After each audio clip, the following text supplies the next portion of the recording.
How are you? Welcome to Spain. Gracias, I'm good. Do you like our country? I love Spain. I've been coming to Spain since I was 4. I mean, I'm English, so Spain is only like around the corner for us, isn't it? And these kind of events, like the storytelling con, let the fans meet you, talk to you. But do you think it's also important for the growth of the show? Absolutely. I think, these conventions are a great way for the actors to connect with the fans, and it builds kind of more of a relationship and builds a family. And I think it just makes it all bigger and better, and they feel like they know you, and we kind of do know each other. And I don't know, it makes the fandom grow, and it spreads the love. Zelena is like one of those billions. You can't help but love her. What does she has that makes her so special? Well, I mean, I think one of the things I love about Zelena is, even though she's been through many difficult things in her life and a difficult childhood, she's very much herself, and she wears her emotions on her sleeve. So if she's angry, she's angry. She's very expressive, and she doesn't pretend to be somebody else. So I think that's a quality in that character that I love. Is she is who she is. Her relationship with Regina is like everything in those seasons.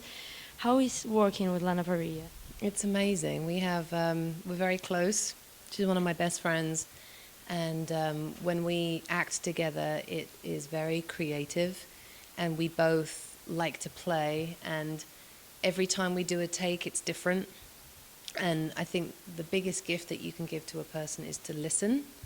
And especially when you're acting, you need to really listen. And I like to listen, and she likes to listen. And I think that's what makes our relationship, or the sister relationship, so special, is because we're very connected.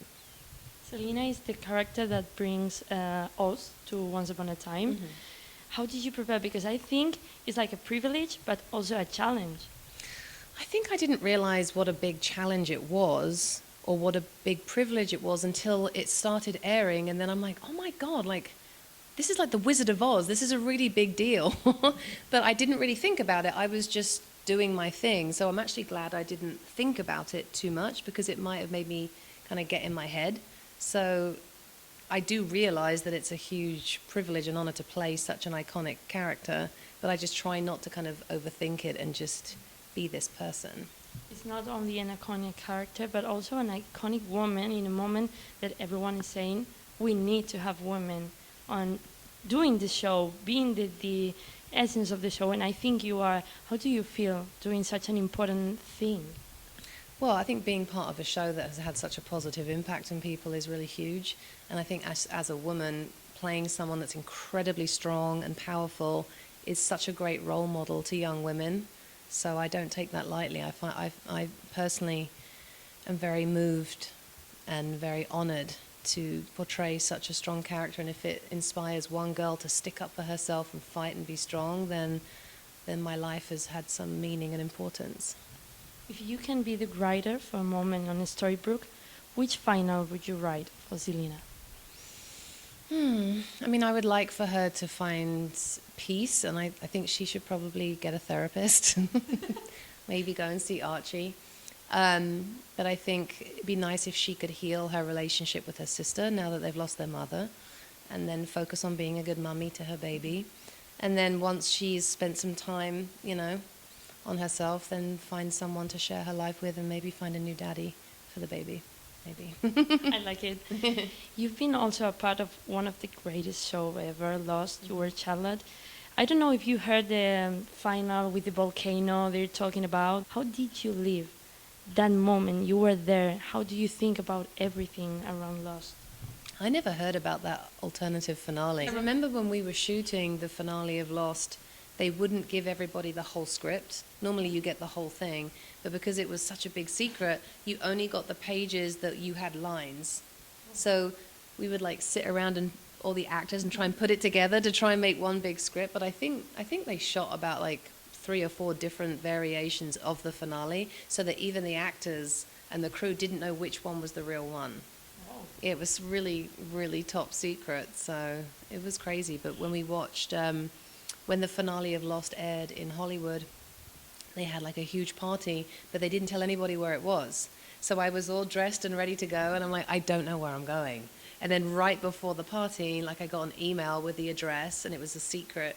And then we all went and we watched it together, and everybody cried. And how do you think everything has changed on the TV world since Lost? I think Lost had a massive impact on the face of television. I think it made things that are like sci-fi fantasy more mainstream. You know, it made TV more interesting and more thoughtful and more imaginative. I think Lost changed the face of television forever, and I think it made it cool to be smart and cool to be a geek, and I think that's really important. And I look forward to doing something that's just as great as that for the next one. I think Lost and Once Upon a Time have been two huge shows, and I get to say that I was a part of both of them, so I'm #blessed. And finally, we are a music station, so we like to challenge the actors. Okay. I want to know, if you could describe Zelena with a song, which one would you choose? You're about to see it in the musical episode. I literally have a real answer for that question. Yes. When you see the musical episode in 2 weeks, that song, that is Zelena. You have to watch it. Thank you. You have to watch it. Thank you very, very much. Thank you so much.